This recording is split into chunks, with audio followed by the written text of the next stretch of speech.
Hello guys, welcome back to the channel. In this today's video, I'm going to show you how you can activate quiet mode on Instagram.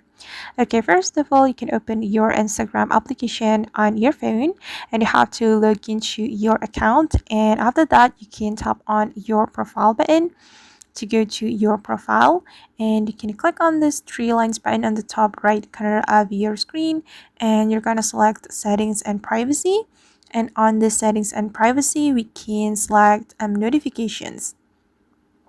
Okay, and here we can activate the quiet mode on Instagram. Just simply tap on this quiet mode option and click on the circle button to activate your quiet mode. Okay, and here you can set your quiet mode.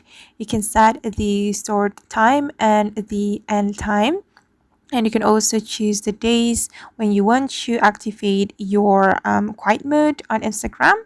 And for example, I'm just going to activate my quiet mode every day, and for the start time I'm just going to select this one, this 11 p.m., and for the end time I'm just going to select 7 a.m. And alright guys, that's how we can activate the quiet mode on Instagram. I hope this tutorial will be useful for you. Thank you so much for watching and see you in the next video.